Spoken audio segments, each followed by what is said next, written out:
Bismillahirrahmanirrahim. Assalamualaikum warahmatullahi wabarakatuh. Innal hamdalillah nahmaduhu wa nasta'inuhu wa nastaghfiruh wa na'udzu billahi min shururi anfusina wa min sayyiati a'malina. Man yahdihillahu fala mudilla lahu wa man yudlil fala hadiya lahu. وأشهد أن لا إله إلا الله وحده لا شريك له وأشهد أن محمدا عبده ورسوله صلى الله عليه وعلى آله وسلم تسليما كثيرا أما بعد اللهم إنا نسألك علما نافعا ونعوذ بك من علم لا ينفع. Ma'asyiral muslimin, bapak-bapak, ibu-ibu, ikhwan wa akhwat fillah rahimakumullah. Hari ini adalah hari Jumat tanggal 2 Ramadan 1436 Hijriah yang bertepatan dengan tanggal 19 Juni 2015, dan ini merupakan Jumat pertama dari bulan Ramadan tahun ini. Kita masih akan melanjutkan kajian kita ayat-ayat sukses, yaitu sukses menurut Al-Quran, sukses menurut Allah Subhanahu wa ta'ala, sukses yang hakiki, yang sebenarnya, yang sejati, yang abadi, bukan sukses yang semu. Boleh jadi kita merasa telah sukses atau kita dianggap orang lain sebagai orang yang sukses, ternyata menurut Allah kita belum pernah sukses, karena definisi sukses menurut kita dan menurut Allah Subhanahu wa ta'ala berbeda total 180 derajat. Yang lalu kita sampai di Al-A'la ayat nomor 14 dan 15. Jadi ada poin-poinnya ya. Kiat sukses di ayat ini ada berapa? Di ayat ini ada berapa? Di ayat ini ada berapa? InsyaAllah nanti di akhir kajian ini, ayat-ayat sukses ini, kita akan simpulkan apa saja sukses menurut Al-Quran. Karena nanti ada pengulangan-pengulangan, kita simpulkan insyaAllah. Sekarang kita buka surat Asy-Syams ayat nomor ke-9. Surat Asy-Syams yaitu surat ke-91.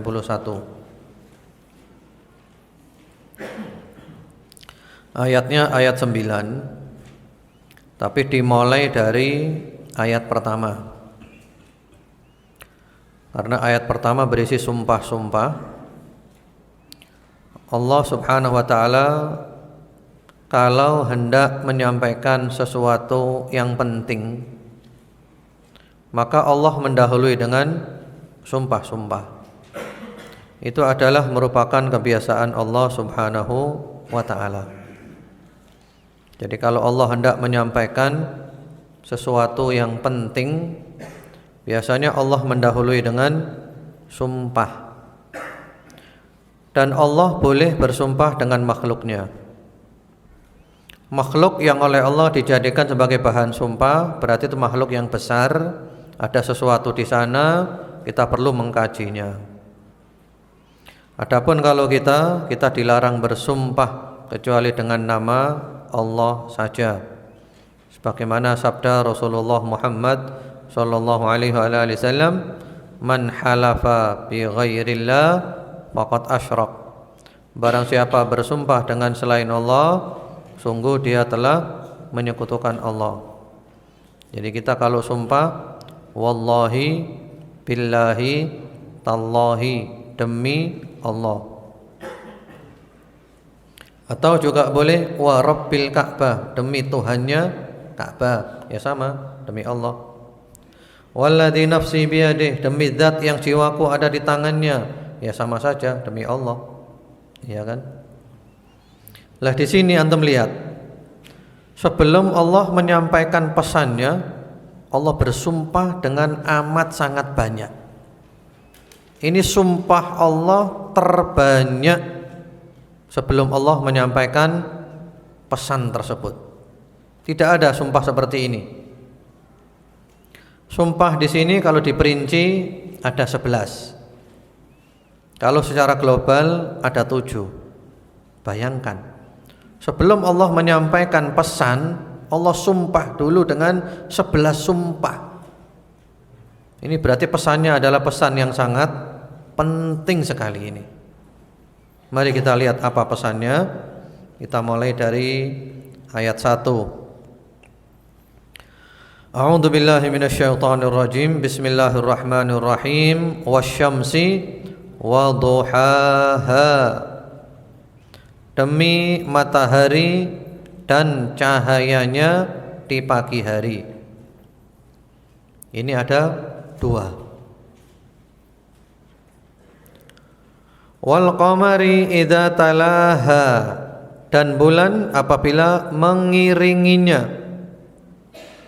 Ada 1, 3. Wan nahari idza jallaha, dan siang apabila menampilkannya, yaitu menampakkan matahari yang semakin meninggi. Ini ada 1, berarti 4. Wal laili idza yaghshaha, dan malam apabila menutupinya. Ini ada 1, berarti 5. Was-samaa'i wa ma banaha, dan langit serta pembinaannya, atau juga langit serta yang membangun langit. Nah, ini ada 2. Berarti berapa? 7. Wal ardi wa ma tahaha, dan bumi serta penghamparannya. Ini ada 2. Berarti 9. Wa nafsin wa ma sawwaha, dan jiwa serta penyempurnaannya, yaitu kesempurnaan penciptaannya. Ini ada 2, berarti 11. Subhanallah, tidak main-main ya. Ada 11 sumpah kalau diperinci. Kalau secara global ada 7, yaitu masing-masing ayat dianggap 1 sumpah. Nah, berarti ini pesan yang hendak Allah sampaikan adalah pesan yang sangat penting. Allah sumpah sampai 11 sumpah. Ternyata apa isi sumpahnya? Fa'alhamaha fujuraha wa taqwaha, maka Allah mengilhamkan kepada jiwa itu kefasikan dan ketakwaannya. Qad aflaha ma zakkaha, sesungguhnya beruntunglah orang yang menyucikannya. Wa qad khaba man dassaha, dan sesungguhnya merugilah orang yang mengotorinya. Nah, di sini yang kita ambil. Jadi ternyata pesannya Allah adalah sama dengan kemarin yang sudah kita bahas tentang tazkiyatun nufus. Pentingnya membersihkan jiwa. Jadi berarti di sini orang yang sukses adalah orang yang membersihkan jiwanya, mensucikan jiwanya dari berbagai macam dosa, membersihkan jiwanya dari semua keburukan, melembutkan jiwanya dengan ketaatan, meninggikan jiwanya dengan ilmu yang bermanfaat dan amal saleh. Demikian menurut Al-Allamah Abdurrahman bin Nasir As-Sa'di rahimahullahu taala di dalam tafsirnya Taisirul Karimir Rahman fi Tafsiri Kalamil Mannan. Jadi intinya orang yang sukses adalah orang yang selalu berusaha membersihkan jiwanya dari semua kotorannya. Tazkiyatun nufus. Apa kotoran jiwa itu? Yang paling besar nomor 1 adalah syirik. Ini kotoran jiwa. Cinta kepada selain Allah seperti cintanya kepada Allah. Berharap kepada selain Allah, takut kepada selain Allah, ya. Bergantung kepada selain Allah. Ini syirik semuanya, macam-macam. Ini kotoran jiwa. Kemudian termasuk kotoran jiwa adalah menyimpang dari ajaran Nabi Muhammad sallallahu alaihi wa ala alihi wasallam. Termasuk kotoran jiwa adalah sombong. Sombong itu adalah menolak kebenaran, meremehkan manusia. Termasuk kotoran jiwa adalah ujub, sifat bangga diri.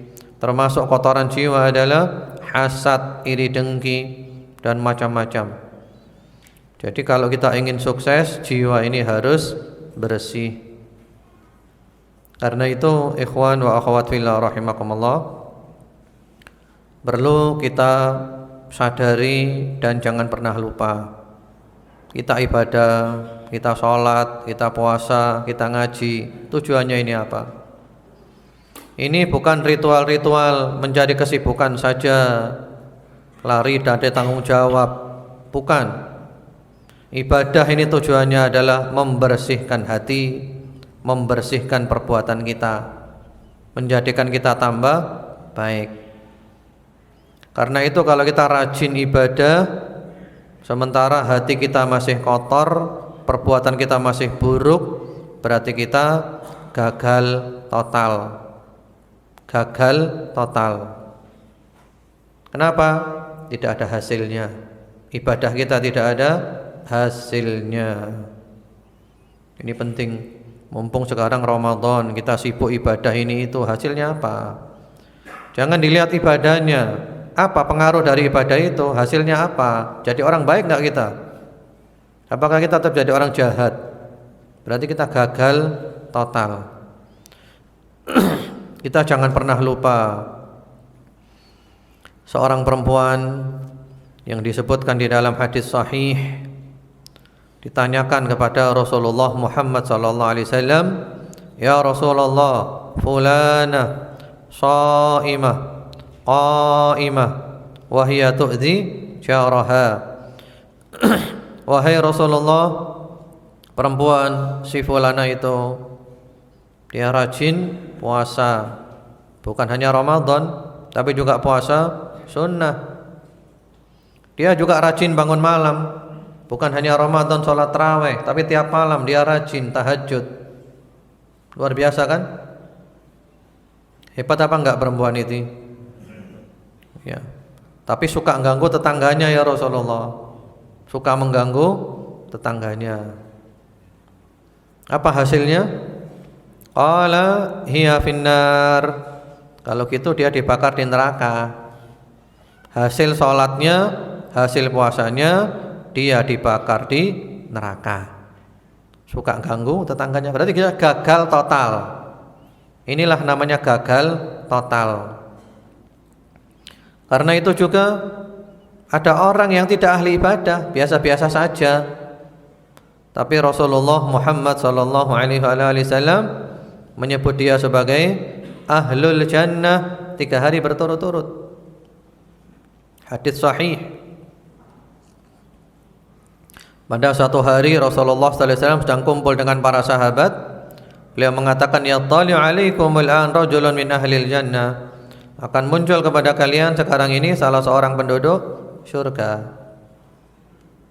Muncul satu orang yang tidak dikenal, orang yang biasa-biasa saja, tidak dikenal.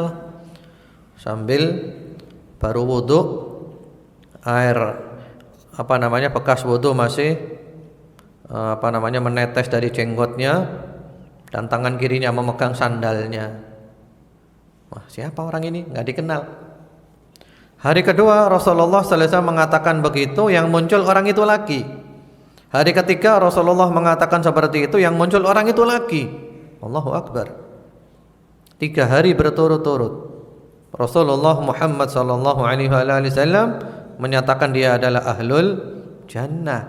Ini orang hebat ini. Ini penduduk surga yang berjalan di muka bumi. Tentu kita kepingin tahu punya amalan apa orang ini kira-kira. Demikian pula para sahabat Rasulullah Muhammad sallallahu alaihi wasallam kepingin tahu punya amalan apa orang ini. Lalu ada seorang sahabat Abdullah bin Amr bin Al-As radhiyallahu taala anhuma, ya, minta izin ke orang ini untuk nginep di rumahnya, dan diizinkan. jatah bertamu adalah 3 hari 3 malam. Sebenarnya dia nginep di sana tidak ada perlunya apa-apa, hanya ingin tahu orang ini punya amalan apa sih? Kok hebat ini? Hari pertama, malam pertama tidak ada yang istimewa, hari kedua, malam kedua tidak ada yang istimewa, hari ketiga, malam ketiga tidak ada yang istimewa. Enggak ada yang istimewa. Ternyata biasa orang ini amalannya. Sampai-sampai sahabat yang nginep di situ cenderung meremehkan. Loh, orang kayak gini kok katanya ahlul jannah itu loh. Cuman dia kalau ngomong itu selalu baik omongannya, nggak pernah ngomong yang nggak enak. Karena kita kan biasanya ukurannya ahlul jannah itu kan kalau banyak amalnya, amal dohir, iya kan? Ini dilihat amal dohirnya biasa, amal yang tampak biasa. Bahkan sholat tahajud pun tidak, nggak bangun tahajud dia. Malam tidur aja. Kalau terjaga malam hari ngelilir, ya zikir sebentar tidur lagi. Subuh baru bangun. Setelah lewat 3 hari 3 malam, jatah bertamunya habis. Lalu sahabat ini tanya, wahai bapak, sebenarnya saya ini nginep di rumah Anda tidak ada perlu apa-apa. Saya nggak ada masalah apapun. Saya nginep di rumah Anda, saya ingin tahu apa amal Anda. Karena Rasulullah Muhammad sallallahu alaihi wasallam menyatakan Anda adalah ahlul jannah 3 hari berturut-turut. Apa kata orang itu? Ma huwa illa ma ra'aita. Aku enggak punya amalan selain yang kamu lihat itu saja. Kalau amal dohir ya cuman itu, enggak lebih dari itu. Biasa-biasa saja. Lalu sahabat Abdullah bin Amr bin Al-As radhiyallahu taala anhu pergi.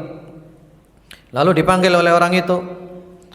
Dipanggil, ma huwa illa ma ra'aita ghaira anni la ajidu fi nafsi li ahadin minal muslimina ghishan wala ahsudu ahadan ala khairin a'tahu Allahu iyyahu. Aku tidak punya amalan selain yang kamu lihat itu saja. Ya cuma itu amalanku. Hanya saja di dalam diriku tidak ada niat-niat ingin menipu orang Islam dan tidak ada sifat hasud, iri dengki kalau orang Islam mendapatkan nikmat dari Allah. Ternyata amalannya amalan apa? Amalan hati, bukan amalan badan. Bersih hatinya, enggak ada niat-niat jahat, enggak ada sifat-sifat jahat, enggak ada hasad, iri dengki. Lalu kata sahabat Abdullah bin Amr bin Al-As radhiyallahu ta'ala anhu, hadhihi allati balagat bik wa hiya allati la nutiq. Inilah yang menjadikan kamu sampai dan ini yang kami enggak mampu. Kalau sekedar amal badan, sholat, puasa, ngaji gampang. Yang jadi masalah itu hati. Bisa enggak semua itu memperbaiki hati? Kalau sekedar mencari kesibukan dengan sholat, dengan ngaji semua bisa, tapi hasilnya apa? Karena itu ma'asyiral muslimin jamaah sekalian rahimakumullah, Allah bersumpah berapa tadi? Allah bersumpah 11 sumpah sebelum menyatakan pesan penting ini, wa nafsin wa ma sawwaha fa alhamaha fujuraha wa taqwaha qad aflaha man zakkaha wa qad khaba man dassaha. Jadi di sini cuman satu, ya, resep sukses atau kriteria sukses di surat Asy-Syams ayat 9 adalah mensucikan jiwa dari berbagai macam dosa, membersihkan jiwa dari semua keburukan, melembutkan jiwa dengan ketaatan, meninggikan jiwa dengan ilmu yang bermanfaat dan amal soleh. Intinya adalah tazkiyatun nufus. Subhanallah. Ya, alhamdulillah. Kemudian berikutnya lagi, sekarang kita masuk redaksi yang nomor 2, yaitu Al-Muflihun. Itu banyak ayatnya ya. Al-Muflihun yang pertama-tama di surat Al-Baqarah ayat 1 sampai 5. Mari silakan dibuka surat Al-Baqarah yaitu surat yang kedua.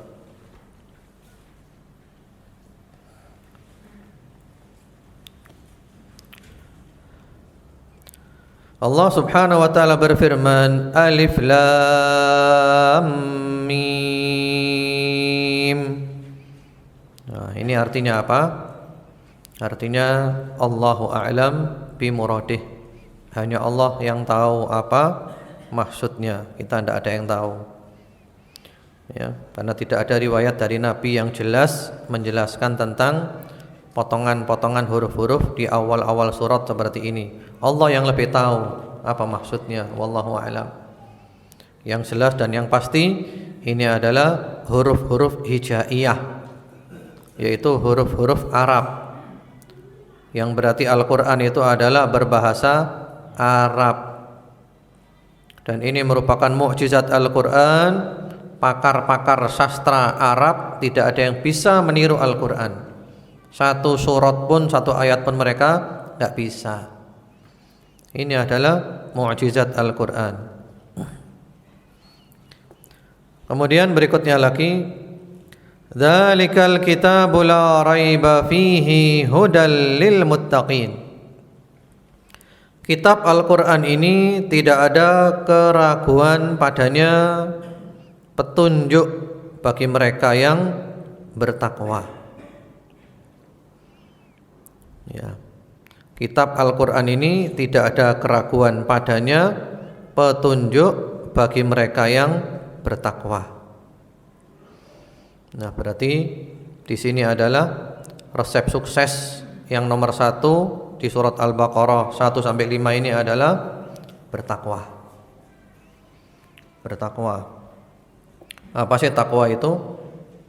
Definisi takwa itu banyak dan semuanya benar, semuanya saling melengkapi, tapi intinya adalah imtithalul awamir wajtinabun nawahi, mengerjakan perintah-perintah Allah dan meninggalkan larangan-larangan Allah. Kalau kita termasuk orang yang mengerjakan perintah-perintah Allah, meninggalkan larangan-larangan Allah, berarti kita termasuk orang yang sukses.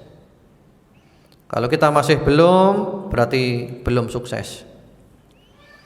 Bertakwa kepada Allah dengan mengerjakan perintahnya dan menjauhi larangannya, serta menjadikan Al-Qur'an sebagai sumber petunjuk. Karena Al-Qur'an adalah kitab yang berisi segala ilmu yang pasti dan menghilangkan segala keraguan dan kebimbangan. Jadi orang bertakwa itu berpedoman kepada Al-Qur'an. Kalau antum ingin hidup ini tenang, Al-Qur'an pedomannya. Ilmunya pasti, keraguan hilang, kebimbangan hilang, yang ada adalah kepastian. Kemudian ayat berikutnya lagi, alladzina yu'minuna bil ghaibi wa yuqimunas salata wa mimma razaqnahum yunfiqun. Yaitu mereka yang beriman kepada yang gaib. Nah, ini resep sukses yang nomor 2. Resep sukses nomor 2 di surat Al-Baqarah 1 sampai 5, beriman kepada yang gaib. Apa itu yang gaib? Definisi gaib itu apa? Bukan ilmu gaib ya, gaib. Kita kan suka gaib-gaib itu, kelenik-kelenik. Jadi gaib itu maksudnya adalah segala sesuatu yang tidak bisa dijangkau oleh indera dan akal semata. Itu namanya gaib. Segala sesuatu yang tidak bisa dijangkau oleh indera dan akal semata, itu namanya gaib. Indra kita nggak bisa menjangkau, nggak bisa dilihat, nggak bisa didengar, nggak bisa disentuh, ya. Kemudian juga tidak bisa dijangkau oleh akal. Akal pun nggak mampu menjangkaunya. Tapi kita beriman. Kenapa kita beriman? Karena Allah memberitahu itu. Allah memberitahu, Rasulullah SAW memberitahu, maka kita sami'na wa ata'na. Iman kepada yang gaib. Ini hebat. Jadi iman kepada yang gaib ini hebat. Karena apa? Tidak bisa dijangkau oleh indera dan akal semata. Dia mau beriman. Hebat dia ini. Kalau sesuatu bisa dijangkau oleh indera, oleh akal, lalu kita iman, biasa, nggak hebat. Biasa itu. Ini nggak bisa dijangkau indera, nggak bisa dijangkau akal. Kita mau iman. Hebat. Disinilah kelemahan orang-orang barat. Orang-orang barat hanya mau percaya kepada apa? Yang bisa dijangkau oleh indera dan akal. Contohnya apa yang gaib itu? Contohnya yang gaib itu adalah Allah. Kita iman kepada Allah. Ini hebat. Kemudian iman kepada malaikat. Malaikat dijangkau oleh indera akal nggak bisa. Tapi karena Allah memberitahu, Rasulullah memberitahu ada malaikat, kita iman. Malaikat. Kemudian termasuk pula adalah iman kepada kitab-kitab. Ada kitab ini, kitab itu zaman dahulu. Para nabi dapat kitab. Kita nggak tahu, tapi kita iman. Iman kepada para rasul. Jumlahnya nabi banyak, jumlah rasul banyak. Kita nggak pernah tahu mereka, tapi kita diberitahu dan kita pun iman. Termasuk juga iman kepada surga dan neraka. Surga seperti apa? Neraka seperti apa? Nggak bisa dijangkau oleh indera dan akal semata. Tapi Allah memberitahu kita, Rasulullah memberitahu kita, sami'na wa ata'na. Hebat. Jadi orang yang sukses adalah iman kepada yang gaib. Kalau nggak iman berarti nggak sukses. Wa yuqimunas shalah. Nah, ini yang ketiga. Kiat sukses ketiga di surat Al-Baqarah 1 sampai 5 ini adalah mendirikan salat dengan baik dan benar, khusyuk, menjaga waktunya, sifat salatnya seperti sifat salat Nabi Muhammad sallallahu alaihi wa ala alihi wasallam. Salat ini ma'asyiral muslimin ikhwan wa akhwat fillah rahimakumullah, ini ibadah yang luar biasa. Coba antum pelajari sirah Nabi, sejarah hidup Nabi Muhammad sallallahu alaihi wasallam. Pada waktu periode Mekah nggak ada ibadah selain sholat. Ibadah yang lainnya itu baru ada di periode Madinah.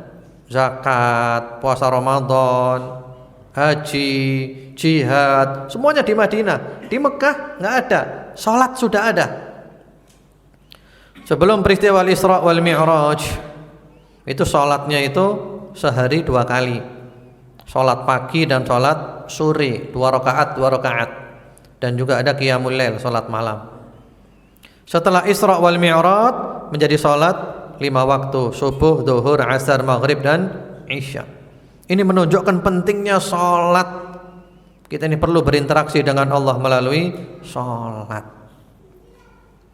Kemudian juga anak kecil umur 7 belum balik disuruh sholat, umur 10 belum balik, nggak mau sholat dipukul, pukulan yang mendidik, yang tidak melukai, yang tidak menimbulkan bekas. Muru auladakum bis shalah wa hum abna'u sab'in wadribuhum 'alaiha wa hum abna'u 'ashr. Perintahkan anakmu sholat ketika umur 7, pukul anakmu untuk sholat ketika umur 10. Ini menunjukkan pentingnya sholat juga. Kemudian nanti hari kiamat di antara amal kita yang pertama dihisab apa? Salat. Awwalu ma yuhasabu 'alal 'abdi yaumal qiyamah as-shalah. Fa idza saluhat saluha sa'iru 'amali wa idza fasadat fasada sa'iru 'amali. Yang pertama dihisab dari amal perbuatan kita adalah salat hari kiamat nanti. Kalau salatnya baik, semuanya amal dinilai baik. Kalau salatnya rusak, semua amal dinilai rusak. Salat ini adalah parameter. Allahu Akbar, mendirikan sholat. Ya, mudah-mudahan kita termasuk orang yang selalu mendirikan sholat. Kemudian, wa mimma razaqnahum yunfiqun, dan menafkahkan sebahagian rezeki yang kami anugerahkan kepada mereka. Ini yang nomor 4. Kriteria sukses di Al-Baqarah 1 sampai 5. Yang nomor 4 adalah dermawan ya.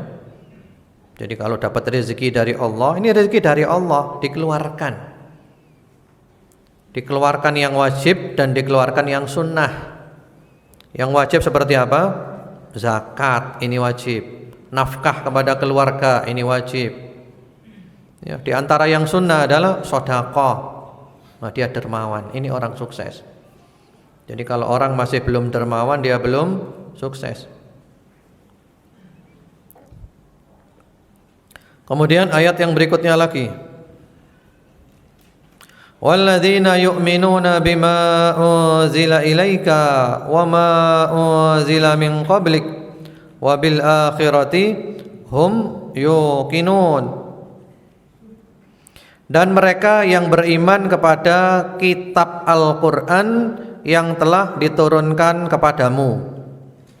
Nah, ini yang nomor 5. Yang nomor 5 adalah beriman kepada kitab yang diturunkan kepada Nabi.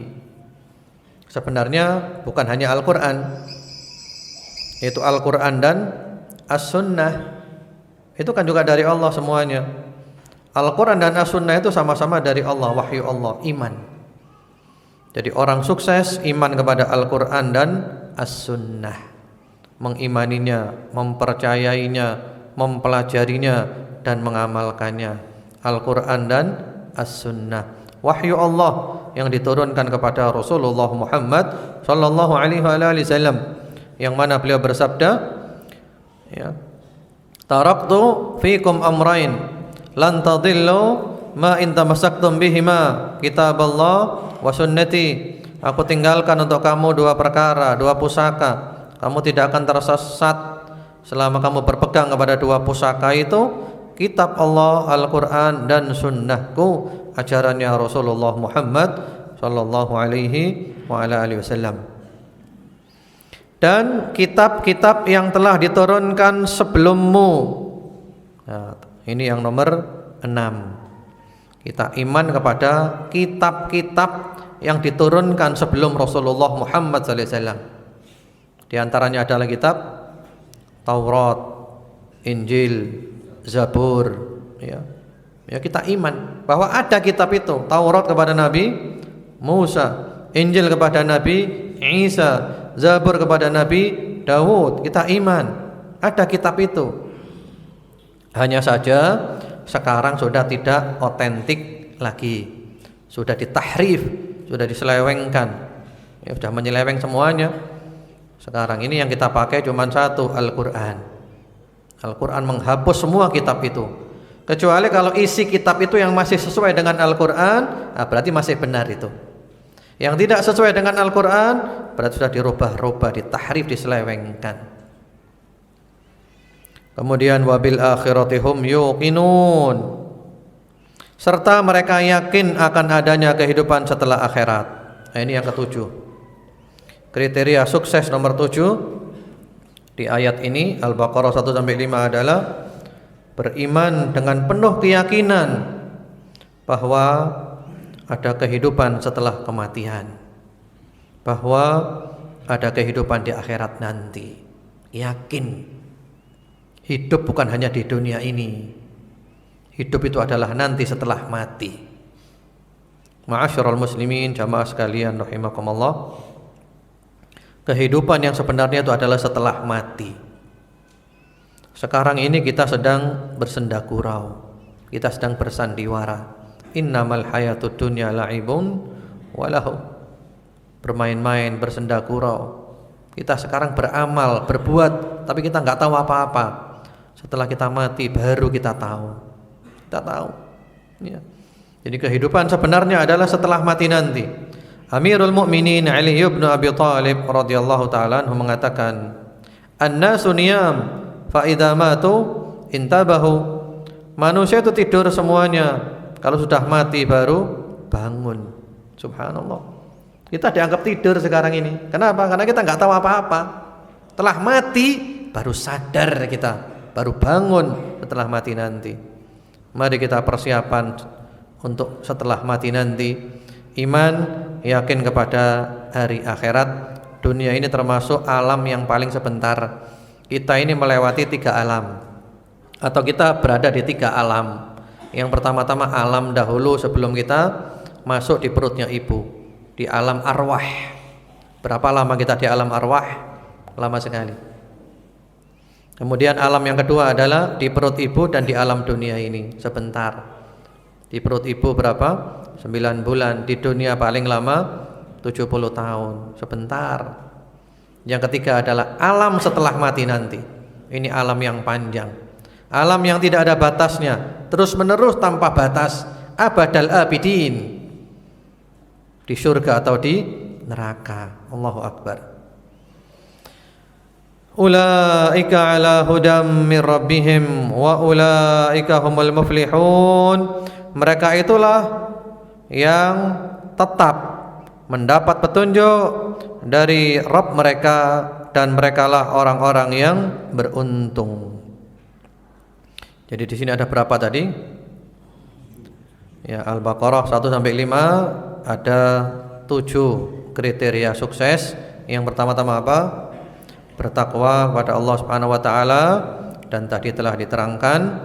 Yang kedua, beriman kepada yang gaib, dan tadi telah diterangkan. Yang ketiga, mendirikan salat dengan baik dan benar. Yang keempat, dermawan, mengeluarkan harta yang wajib dan yang tidak wajib. Kemudian yang kelima, beriman kepada yang diturunkan kepada Rasulullah sallallahu alaihi wasallam, yaitu Al-Qur'an dan As-Sunnah. Yang keenam, beriman kepada kitab-kitab yang pernah Allah turunkan sebelum Nabi Muhammad sallallahu alaihi wasallam.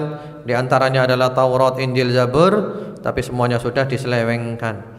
Kemudian yang ketujuh, beriman dengan penuh keyakinan bahwa nanti ada kehidupan setelah mati, ada kehidupan di akhirat nanti. Masya Allah. Ya, sekarang berikutnya kita buka surat Ali Imran ayat 104. Ali Imran surat yang ketiga ayat nomor 104.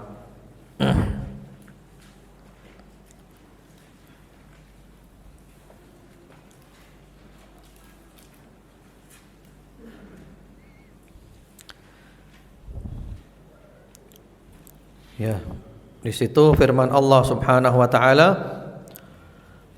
"Wal takum minkum ummatun yad'una ilal khair wa ya'muruna bil ma'rufi wa yanhauna 'anil munkar wa ulaika humul muflihun." Ya. Yaitu firman Allah Subhanahu wa taala, dan hendaklah ada di antara kamu segolongan umat yang menyeru kepada kebaikan, menyuruh kepada yang ma'ruf, dan mencegah dari yang mungkar. Merekalah orang-orang yang beruntung. Mari kita lihat ada berapa di sini. Di sini pertama-tama ada yaitu berdakwah. Ya, berdakwah. Wal takum minkum ummatun yad'una ilal khair. Berdakwah, mengajak manusia kepada kebaikan, yang mendekatkan kepada Allah dan menjauhkan dari kemurkaannya. Dakwah. Jadi dakwah ini adalah merupakan jalan sukses. Ini perintah dari Allah, harus kita dakwah. Kemudian yang kedua adalah amar ma'ruf nahi mungkar. Itu gandengan itu. Amar ma'ruf nahi mungkar. Memerintahkan manusia kepada yang baik menurut syariat dan melarang manusia dari yang buruk menurut syariat. Amar ma'ruf nahi mungkar. Itu gandengan, satu paket. Amar ma'ruf gampang, nyuruh orang berbuat baik itu gampang, gak ada resiko. Nahi mungkar, ini berat. Melarang orang dari berbuat mungkar, ini berat, ini ada resiko. Selalu ada benturan-benturan, ada gesekan-gesekan. Di sini ada satu masalah penting, ma'asyiral muslimin, ikhwan wa akhwat fillah rahimakumullah. Apakah orang yang berdakwah, yang melaksanakan al-amru bil ma'ruf wa nahyu 'anil munkar harus menjadi orang sempurna dulu? Harus menjadi orang yang baik dulu? Apakah harus gitu? Kalau kita nunggu orang dakwah menjadi orang yang baik dan sempurna dulu, tidak akan pernah ada orang yang berdakwah. Memang kalau kita hanya pandai berbicara, kita tidak berbuat, itu jelek. Iya kan? Atamuruna an-nasa bil birri wa tansawna anfusakum wa antum tatluna al-kitab afala ta'qilun? Lima taquluna ma la taf'alun? Kabura maqtan 'inda Allah an taqulu ma la taf'alun. Ngomong enggak berbuat itu jelek. Jelek ya? Itu jelek. Tapi bukan berarti orang berdakwah itu harus sempurna dulu, tidak. Para ulama mengatakan kita mempunyai dua kewajiban. Ini penting ya, ini kaidah dalam dakwah. Kita punya dua kewajiban. Kewajiban yang pertama adalah kita menyuruh orang berbuat baik, kita melarang orang dari berbuat mungkar. Ini wajib. Kewajiban yang kedua adalah kita mengerjakan kebaikan itu dan kita meninggalkan kemungkaran itu. Ini juga wajib. Seandainya salah satu dari kewajiban ini kita belum bisa melaksanakan, yang satunya tidak gugur. Seandainya kita belum bisa berbuat kebaikan, kita belum bisa meninggalkan kemungkaran, kita tetap wajib menyampaikan kebaikan dan kita tetap wajib melarang dari kemungkaran. Tetap wajib, ini dua kewajiban. Yang satu kita belum bisa, satunya tetap jalan. Seperti itu. Sampai-sampai oleh para ulama diberikan contoh orang-orang yang sama-sama peminum khamr, di majelis meja minum khamr, sama-sama peminum khamr, wajib saling menasehati di antara mereka. Kalau minum jangan banyak-banyak, satu botol saja ya. Loh kamu kan juga minum? Iya, saya minum jelek, tapi saya nasihati kamu ini baik. Iya, nasihat itu baik 100%. Ketika dia tidak berbuat itu jelek. Ini penting ya. Jadi wajib. Jadi kalau ada orang, loh kamu kan gini-gini. Loh iya, saya masih jelek, tapi saya wajib memberikan nasihat. Karena kalau nasihat nunggu orang sempurna dulu, nggak ada orang memberikan nasihat. Dan ternyata subhanallah, orang yang berdakwah itu otomatis insya Allah kalau dia ikhlas, dia akan jadi orang baik. Kenapa? Karena ketika dia memberi nasihat kepada orang, sebenarnya hakikatnya pertama-tama adalah dia menasihati siapa? Dirinya sendiri. Dakwah ini jalan kemuliaan ya ikhwan. Namun jangan lupa ada 3 ilmu yang perlu dimiliki sebelum kita terjun di medan dakwah, sebelum kita terjun di dalam amar ma'ruf nahi mungkar. 3 ilmu harus kita miliki. Sebagaimana firman Allah Subhanahu wa taala, "Qul hadhihi sabili ad'u ila Allah ala basirah." Berdakwah itu ala basirah, di atas dasar ilmu.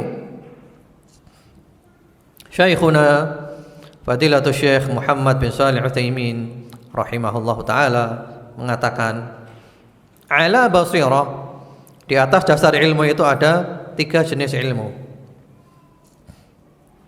Nanti kalau ada pertanyaan tertulis saja ya, karena HP saya ketinggalan. Jadi kalau ada pertanyaan tulis saja di kertas.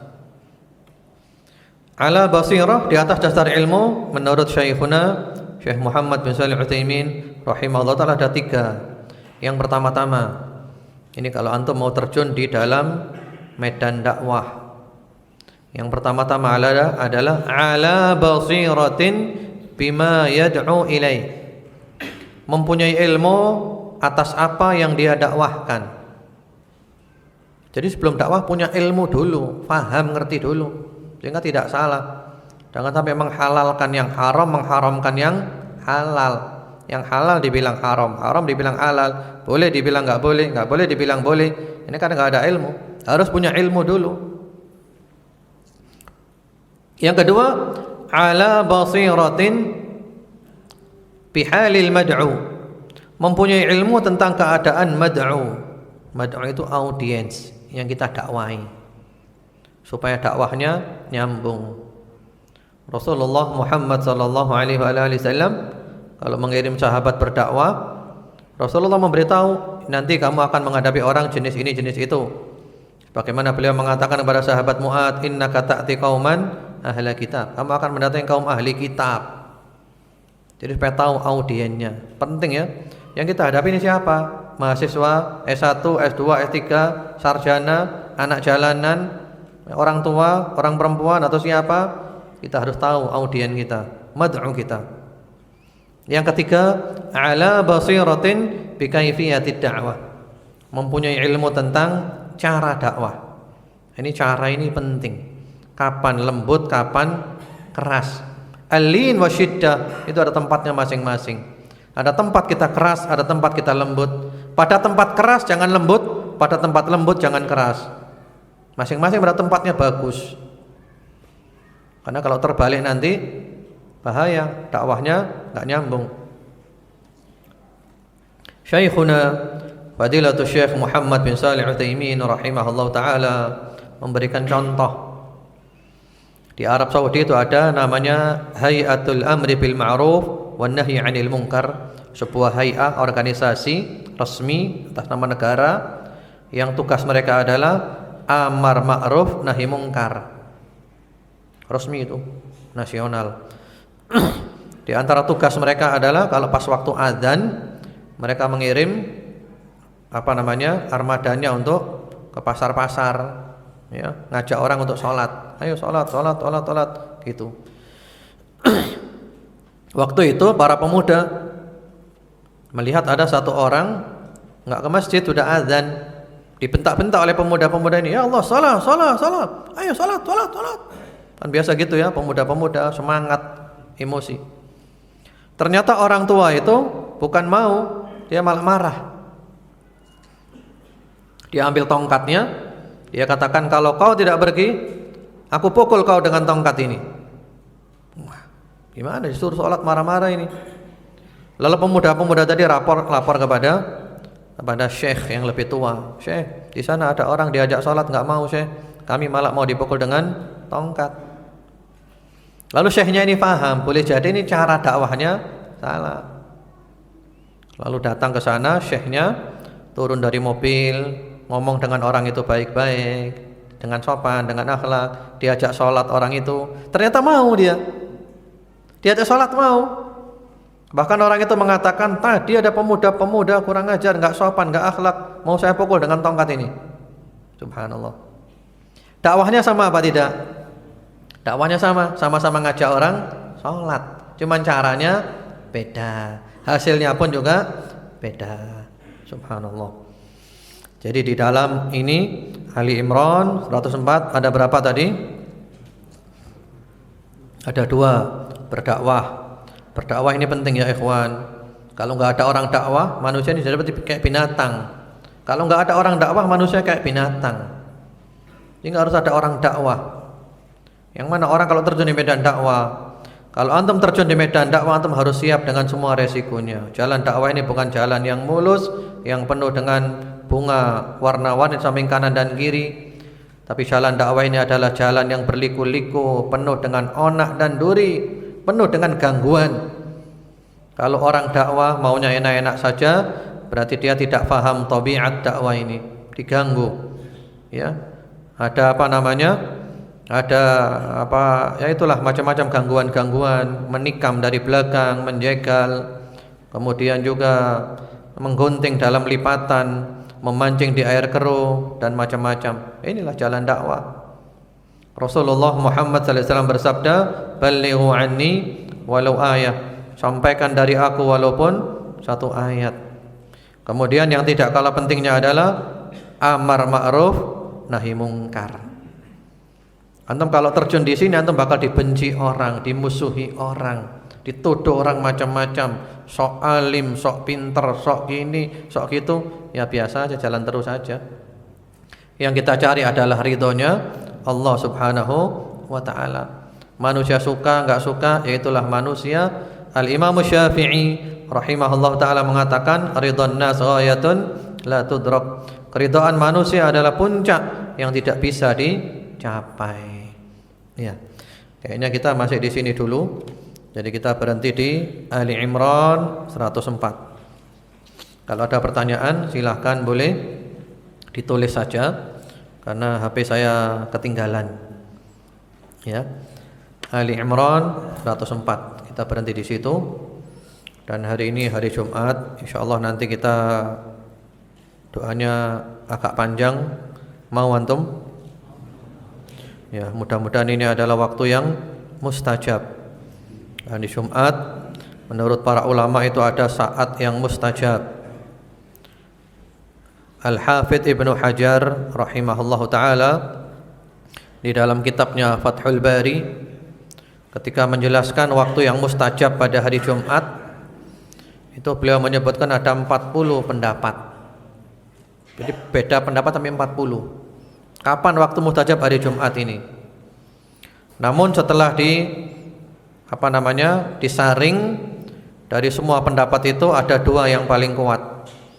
Waktu mustajab hari Jumat yang paling kuat ada dua.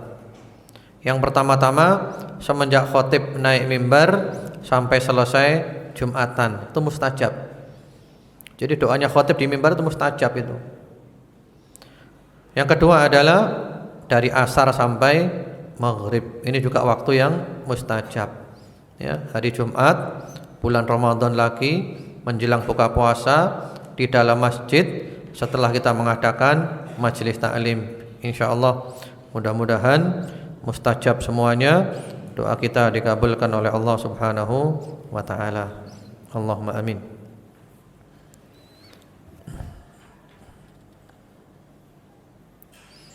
Ya, ini sudah ada pertanyaan. Mukjizat Al-Qur'an dari segi bahasa. Bahasa lainnya syair-syair apa Ustadz? Saya cari kitab terkait ini belum dapat. Kitab apa yang ada terkait mukjizat Al-Qur'an tersebut? Karena dalam sirah dikisahkan kaum Quraisy kagum akan Al-Qur'an, bahkan menyaingi Nabi. Di mana kehebatan mukjizat Al-Qur'an dari segi bahasa. Ya. Kalau kitab bahasa Indonesia saya kurang tahu ya. Kalau kitab bahasa Arab banyak. Kitab-kitab i'jaz al-ilmi fil Qur'an. Mukjizat-mukjizat ilmiah yang ada di dalam Al-Qur'an. Mukjizat luar biasa Al-Qur'an itu. Al-Qur'an ini bahasa Arab kan. Pada masa Rasulullah Muhammad SAW itu banyak pakar-pakar bahasa Arab. Bahkan pada zaman Nabi itu ada lomba, ya, lomba apa namanya? Lomba syair, lomba puisi, sastra. Datang semuanya. Nanti yang menang itu digantung ditempel di Ka'bah puisinya. Hingga terkenal ada Al-Mu'allaqat Al-Ashr. Hebat mereka, top luar biasa mereka. Ahli bahasa hebat luar biasa. Lalu kemudian oleh Allah Subhanahu wa taala mereka ditantang oleh Allah. Kan mereka menuduh Nabi Muhammad sallallahu alaihi wasallam ini ngarang Al-Qur'an. Ya. Nabi Muhammad dituduh, Nabi Muhammad ini ngarang sendiri Al-Qur'an itu. Lalu oleh Allah ditantang. Mari kita lihat tantangannya Allah Subhanahu wa taala ya. Ya. Mari kita lihat tantangan Allah kepada mereka yang mana kemudian mereka semuanya takluk, enggak bisa apa-apa sehingga terbukti bahwasanya Al-Qur'an ini otentik, diturunkan oleh Allah Subhanahu wa taala, bukan bikinan manusia, bukan bikinan Nabi Muhammad sallallahu alaihi wasallam. Ya. Pertama-tama di surat Al-Hijr ayat nomor 9. Inna nahnu nazzalna dzikra wa inna lahu lahafidun. Sesungguhnya kami turunkan Al-Qur'an dan kami yang menjaga Al-Qur'an, dijaga oleh Allah. Siapapun yang berusaha untuk merubah-rubahnya, menambah-nambahi, ngurang-ngurangi, dibongkar kedoknya oleh Allah. Zaman dulu sampai zaman sekarang. Baru-baru ini kan ada Anis Soros, Dr. Anis Soros, orang Yahudi, dan teman-temannya mengadakan proyek membuat Al-Qur'an palsu yang diberi judul apa namanya? Furqanul Haq, The True Al-Qur'an. Ya, dia keluarkan berapa miliar dolar untuk buat proyek itu, ya gagal, enggak ada orang percaya. Allah berfirman di surat Al-Isra ayat nomor 88. Qul la in istama'atil insu wal jinnu ala ayyatu bimithli hadzal Qur'an la ya'tuna bimithlihi walau kana ba'dhuhum li ba'dhin dhahira. Katakanlah, sekiranya manusia dan jin semuanya kumpul jadi satu, manusia dan jin kumpul, para pakar bahasa semuanya kumpul untuk membuat seperti Al-Qur'an, mereka tidak akan bisa. Walaupun mereka saling bantu-membantu, bahu-membahu di antara mereka, enggak akan bisa. Lalu Allah menurunkan tawarannya atau tantangannya, surat Hud ayat nomor 13. Am yaquluna iftarah qul fa'tu bi 'ashri suwarin mithli muftarayat wad'u man istata'tum min dunillah in kuntum shadiqin. Apakah mereka mengatakan Muhammad ini mengada-adakan Al-Qur'an, ngarang Al-Qur'an, bikin Al-Qur'an? Katakan kepada mereka, kamu buat 10 surat saja kayak Al-Qur'an. 10 surat saja, enggak banyak-banyak. Al-Qur'an ada berapa surat? 114. Kamu buat 10 aja sudah kayak Al-Qur'an. Kamu minta tolong siapa saja silahkan, bantu-membantu. Kalau memang tuduhanmu benar, Al-Qur'an bikinan Muhammad, berarti kamu bisa. Ternyata mereka tidak bisa. Allah menurunkan tantangannya lagi, surat Al-Baqarah 23. Wa in kuntum fi raibin mimma nazzalna ala 'abadina fa'tu bi suratin min mithlih wad'u syuhada'akum min dunillah in kuntum shadiqin. Jika kamu ragu-ragu terhadap apa yang kami turunkan kepada hamba kami, maka kamu buat 1 surat saja yang seperti Al-Qur'an. 1 surat aja sudah enggak banyak-banyak. Kamu buat 1 surat. Surat terpendek enggak apa-apa. Al-Kautsar 3 ayat. Kamu buat kayak gitu bisa enggak? Kamu minta tolong siapa saja silakan, boleh selain Allah. Kalau memang tuduhanmu benar bahwa Al-Qur'an bikinannya Muhammad, bisa enggak mereka? Enggak bisa. Musailamah Al-Kadzdzab berusaha bikin 1 surat, ya. Surat pendek Al-Wabru Mal-Wabru tentang kelinci. Lalu cerita ke orang, tadi malam saya dapat surat ini. Yang diberitahu langsung bilang, demi Allah, kamu tahu kalau saya enggak percaya. Demi Allah, kamu itu tahu kalau saya enggak percaya. Enggak ada orang percaya. Dia mau menyaingi surat Al-Fil. Lalu Allah menurunkan tawarannya, surat At-Tur ayat 34. Falyatu bihaditsim mithlih in kanu shadiqin. Ya, silahkan mereka datangkan 1 ayat saja seperti Al-Qur'an. Kalau memang tuduhan mereka benar, Al-Qur'an bikinannya Muhammad, dan ternyata mereka enggak bisa. Ini bukan bikinan Muhammad sallallahu alaihi wasallam. Ini adalah firman-firman Allah, kitab suci yang diturunkan oleh Allah Subhanahu wa taala. Jadi begitu. Dan masih banyak ya. Maka dari itu, antum kalau ingin tahu betapa mukjizat Al-Qur'an ini ya ikhwan, antum harus belajar bahasa Arab. Itu syaratnya. Kalau enggak bisa bahasa Arab ya enggak bisa tahu. Banyak kitab-kitab bahasa Arab tentang mukjizat Al-Qur'an. Semua orang akan yakin ini adalah kitab Allah, bukan bikinan siapapun. Ya, ini pertanyaan yang berikutnya lagi. Ustaz, jika saya berdakwah kepada keluarga untuk kembali kepada ajaran Islam yang murni, tetapi kurang berhasil, apakah saya boleh berdakwah kepada orang lain di mana keluarga saya belum mau menerima dakwah saya? Iya. Jadi dakwah itu nomor 1 keluarga. Keluarga mau enggak mau, dakwah jalan terus. Jadi bukan berarti kalau keluarga kita enggak mau kita berhenti di sana terus gitu kan? Apa namanya? Nunggu keluarga kita mau. Ya kapan kita dakwahnya? Hidayah di tangannya siapa? Tangan Allah.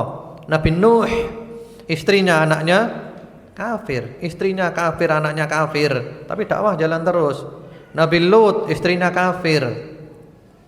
Nabi Muhammad sallallahu alaihi wasallam, pamannya Abu Lahab, kafir. Diabadikan dalam Al-Qur'an, tabbat yada abi lahabin wa tabb. Tapi dakwah jalan terus. Keluarga nomor 1, ya. Tapi dakwah bukan muter-muter di keluarga saja, dakwah jalan terus. Keluarga enggak mau, dakwah tetap jalan. Kalau orang bilang itu loh, kamu urus keluargamu dulu. Ya kita jawab, keluargaku sudah aku urusi, enggak mau. Ya gitu. Jadi gitu. Kalau kita sibuk dengan keluarga aja kapan dakwah ini internasional. Jadi dakwah ini bukan urusan dalam rumah kita, kampung kita, kota kita, bukan internasional ini.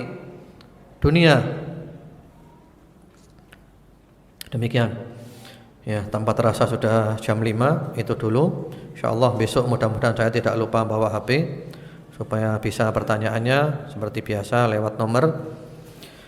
Mari kita tutup pengajian kita ini dengan doa pada Allah Subhanahu wa taala. Berarti kita berhenti di Ali Imran ya, 104. Mari kita ikhlaskan hati kita, kita hadapkan kepada Allah Subhanahu wa taala dan mudah-mudahan hajat-hajat kita yang baik-baik yang diridhai Allah dikabulkan oleh Allah Subhanahu wa taala. Bismillahirrahmanirrahim. Alhamdulillahirabbil alamin. Allahumma inna nas'aluka bi anna nashhadu annaka antallah la ilaha illa antal ahadus samad alladzi lam yalid wa lam yulad wa lam yakul lahu kufuwan ahad. Nas'aluka Allahumma ya Allah ya Allah ya Allah bi anna lakal hamd la ilaha illa ant wahdaka la syarika lak ya mannan ya badi'as samawati wal ard ya dzal jalali wal ikram ya sami' ya alim ya basir ya khabir ya latif ya qarib ya mujib ya raqib ya qadi al hajat ya mujib ad da'awat ya rabbah ya ilah ya hayy ya karim ya hayy ya qayyum ya jawad ya karim ya barru ya rahim ya wahhab ya musabbib al asbab ya mufatih al abwab ya sami' al aswat ya mujib ad da'awat ya qadi al hajat.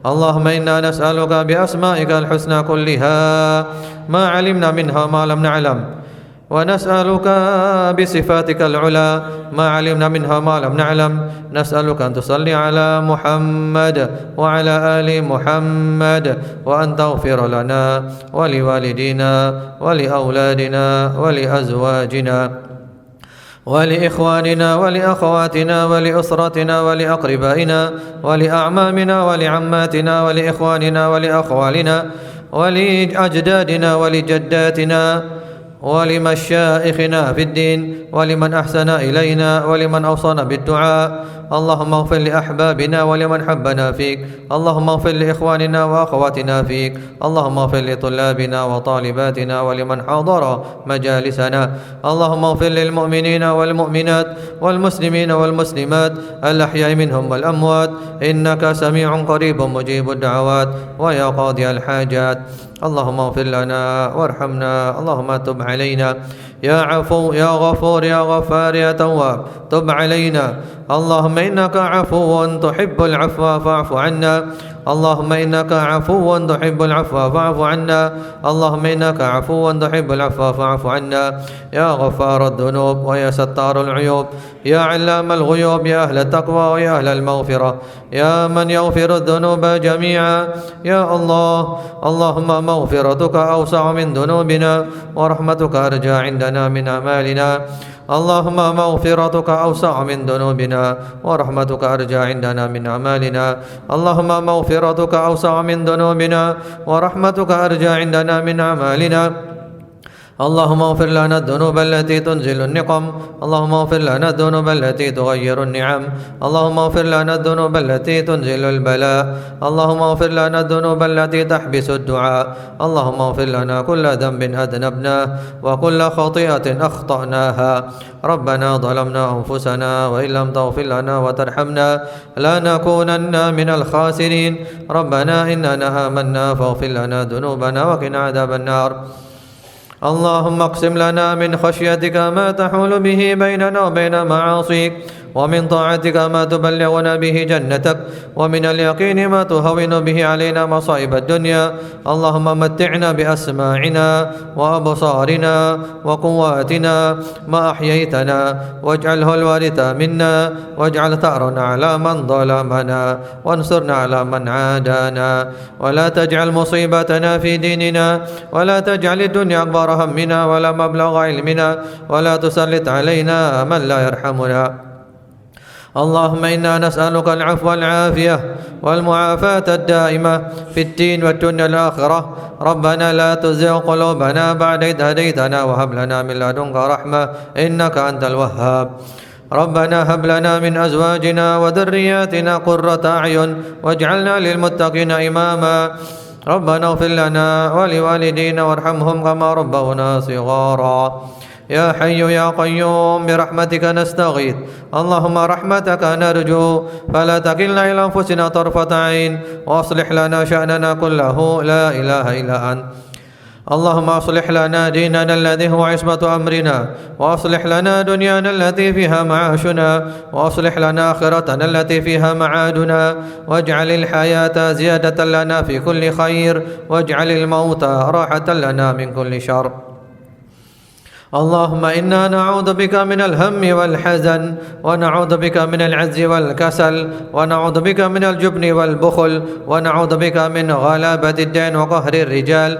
اللهم إنا نعوذ بك من زوال نعمتك وتحول عافيتك وفجاءة نقمتك وجميع سخطك اللهم إنا نعوذ بك من جهد البلاء ودرك الشقاء وسوء القضاء وشماتة الأعداء اللهم إنا نعوذ بك من علم لا ينفع ومن قلب لا يخشع ومن عين لا تدمع ومن نفس لا تشبع ومن دعاء لا يسمع اللهم جنبنا منكرات الأخلاق والأعمال والأهواء والأدواء اللهم ارزقنا قلوبا سليمة وطهر قلوبنا تطهيرا اللهم طهر قلوبنا من النفاق وأعمالنا من الرياء وألسنتنا من الكذب والغيبة وبطوننا من الحرام والشبهة وعيوننا من الخيانة إنك تعلم خائنة لما تخفي الصدور اللهم صل على محمد وعلى آل محمد اللهم إنا عبيدك بنو عبيدك بنو إمائك نواصينا بيدك ماض فينا حكمك عدل فينا قضاؤك نسألك اللهم بكل اسم هو لك سميت به نفسك أو أنزلته في كتابك أو علمته أحدا من خلقك أو استأثرت به في علم الغيب عندك أن تجعل القرآن ربيع قلوبنا ونور صدورنا وجلاء أحزاننا وذهب همومنا اللهم بعلمك الغيب وقدرتك على الخلق أحينا ما علمت الحياة خيرا لنا وتوفنا إذا علمت الوفاة خيرا لنا اللهم إنا نسألك خشيتك في الغيب والشهادة ونسألك كلمة الحق في الرضا والغضب ونسألك القصد في الغنى والفقر ونسألك نعيما لا ينفد ونسألك قرة عين لا تنقطع ونسألك الرضا بعد القضاء ونسألك برد العيش بعد الموت ونسألك لذة النظر إلى وجهك والشوق إلى لقائك في غير ضراء مضرة ولا فتنة مضلة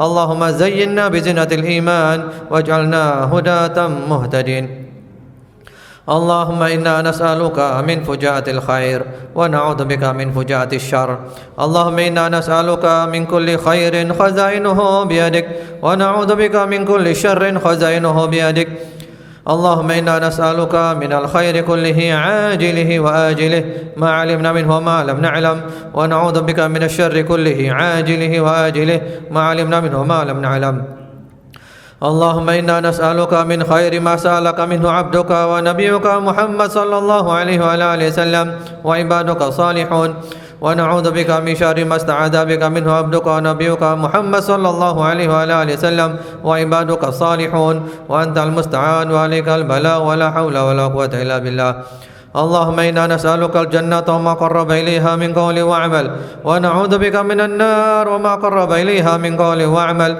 ونسألك أن تجعل كل قضاء قضيت لنا خيرا اللهم أعتق رقابنا من النار اللهم أعتق رقابنا من النار اللهم أعتق رقابنا ورقاب آبائنا وأمهاتنا وأولادنا وأهلنا وإخواننا وأخواتنا وأسرتنا وأقربائنا وجميع المسلمين من النار اللهم أعتق رقابنا ورقابهم من النار اللهم ارزقنا الثبات والاستقامة اللهم أمتنا على الإسلام والسنة يا مقلب القلوب ثبت قلوبنا على دينك اللهم صل على محمد وعلى آل محمد اللهم ارزقنا محبته واتباعه ظاهرا وباطنا اللهم أمتنا على ملته اللهم احشرنا في زمرته اللهم وادخلنا في شفاعته اللهم اسقنا من حوضه اللهم اجمعنا به في جنات النعيم مع الذين نمت عليهم من النبيين والصديقين والشهداء والصالحين اللهم اكتب ذلك لنا ولوالدينا